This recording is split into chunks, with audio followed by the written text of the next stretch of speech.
Our firm likes to use the vernacular of bites of the apple to explain this litigation.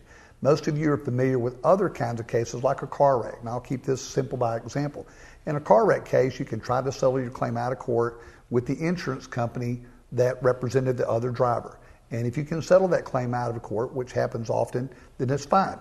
If you have a disagreement about the value of the case or who ran the red light or whatever, these cases then proceed into court. You file a suit, both sides exchange information, a deposition or something may be given, and then both sides have a better evaluation of the case, and most of the time then the case gets resolved. It's in court, but it gets resolved without a trial.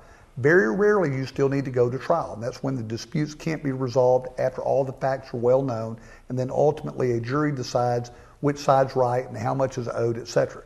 This case is a little more complex, but it's the same kind of deal. You have multiple different ways of settling out of court. We had the BP Claims Fund that was being handled initially after the oil spill, where you could settle directly with BP. That was a bite of the apple. That program canceled in 2010, and instead BP outsourced all the claims processes to what's called the Gulf Coast Claims Facility, or GCCF. That was a program that was managed by Ken Feinberg and Mike Rosen. People remember all their town hall meetings and such. But anyway, claims were then remitted to them instead of directly to BP. The problem with the GCCF was, again, the same problem we had when claims were remitted to BP. Claims were delayed, they were denied, they were undervalued, and there was a whole lot of just pushing back the clients, asking for more and more documentation, and it became just a paper trail runaround. Everyone became very discouraged with that process after a year of working with it, and as a consequence now we have the third bite of the apple. The GCCF is now being closed.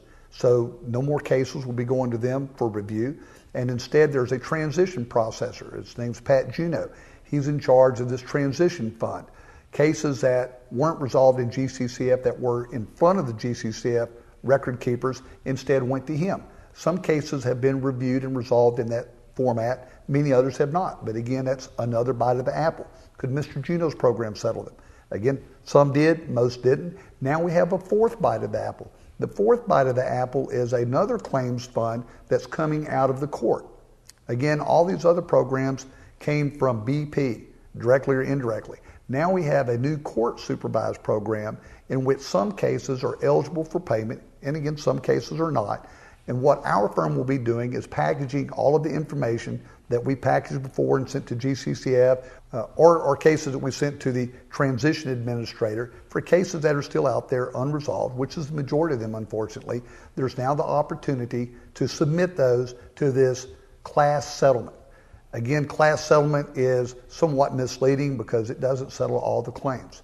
It will only settle certain kinds of claims based on where you live, where you worked, what type of work you did, and what type of supporting documentation. This is being communicated to the clients through us, through our joint venture partners, and directly from the court.